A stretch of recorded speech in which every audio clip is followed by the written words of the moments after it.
Okay, this is going to be a quick video about how to use your automatic buttonhole function on Janome sewing machines. Mine is a DC2019. So the first thing you want to do is remove your presser foot. There's a little red button back here. You just push the plunger in and it drops down.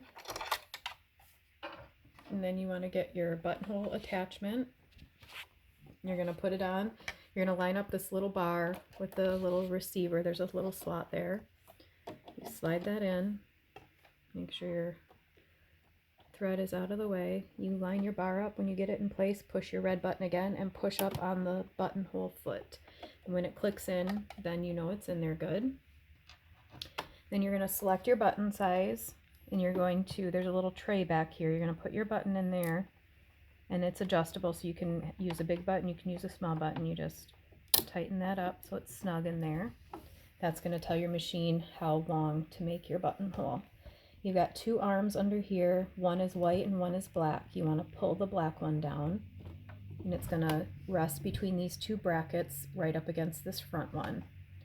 And now your presser foot is all set, and you're going to select your number on your machine, whatever buttonhole you want. For mine, it's number 6, and it's just the standard rectangular one.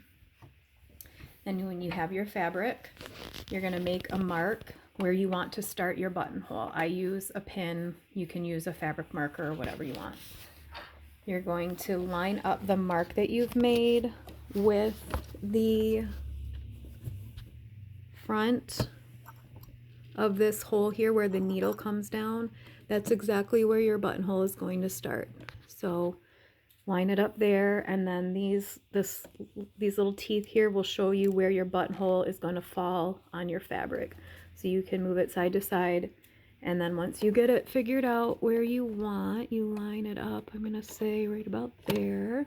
Drop your foot down, and your machine is all set up and ready to go. Make sure your threads are off to the left here and they're not tangled in anything. And then you just push your pedal down and hold it down, and the machine is going to do the work.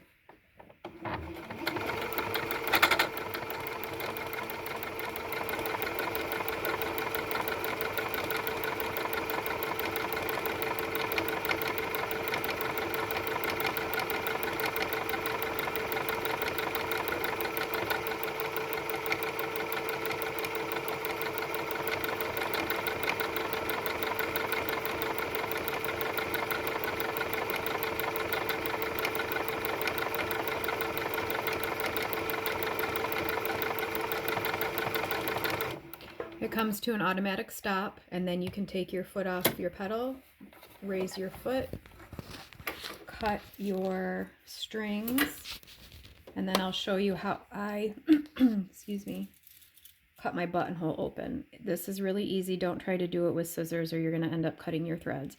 You're going to lay a pin across the top of your buttonhole just inside where your top stitching is, and that's going to be your stop. And then you can take your seam ripper and then just start it right above the top of your stitching, push it in, slide it forward until you hit your pin, and that pin is going to stop you from accidentally pushing your stitch ripper through your buttonhole.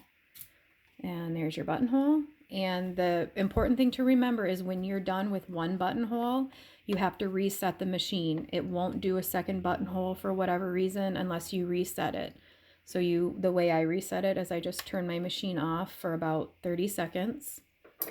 And when you turn it back on, you're already set up with your presser foot. You just have to remember to reset the stitch number that you want.